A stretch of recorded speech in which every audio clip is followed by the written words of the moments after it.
Hello! Ito, may kasama pang mga bata eh. Ayun o, mga bata oh.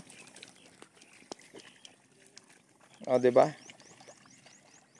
Baka madole tayo. Madole tayo. Diba? Pero sometimes wala kang magawa eh. Alam nga naman sabihin mong wag silang papasok. Eh, kailangan nila ng kita din, di ba? Anak mo, Deta? Anak mo ba? Oh, ayun. Hindi tayo madodole kasi ipadole niyo yung nanay. Pinapasok. Hindi, pero okay lang. Ito lang naman yung ano nila para ma-experience nila. Di ba? So, ito na yung mga anak ni Jukol. Shout out kay Jukol. O, asan na kayo itong si Jukol? Pinapahunting ko to si Jukol eh. Oo. Oo, ayan na. Oo. Yan. So yun, sinasabi ko sa kanila kanina na wag magkakalapit. Kasi itong mga to, sanay, yung ibang mga farmers kasi, gusto nila yung dikit-dikit. Tapos yung, alam mo yun, dikit-dikit. Tapos gusto nila yung madami, ganyan. Yun yung old na practice kasi yun.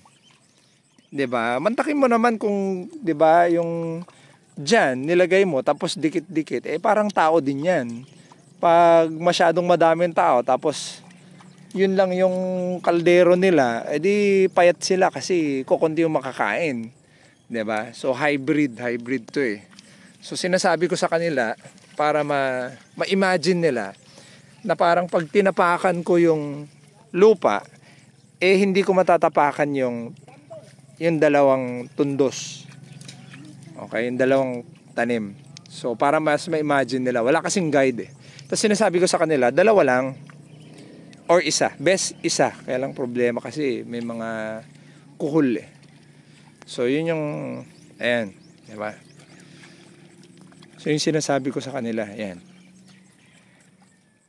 Diba? Dalawa lang or isa. Kung wala sanang tubig, isa lang. Okay na yun. Diba? So ganun din, ganun yung style din. Kasi hybrid yung yung gamit natin eh. Malakas silang gumipi yung term dito. Yung dumami yung dahon, yung tangkay. Yan. 'Di ba? So yun kasi yung paniniwala dito ngayon na pag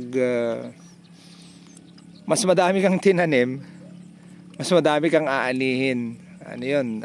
Sablay yun, sablay.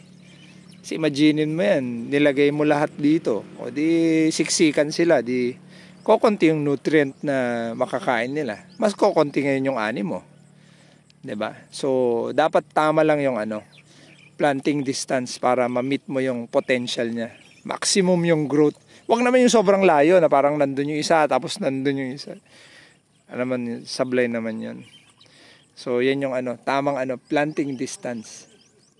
Alright, so pasyalan natin yung iba at baka yung usualing time dito matitigas yung ulo. Hindi naman matigas yung ulo nila, hindi lang talaga nila alam din, lalo na medyo naguguluhan sila. Ano ba talaga? Pag minsan may mga farmer malalapit, minsan malalayo, ganyan. Alright, so pasyalan natin yung mga nandun.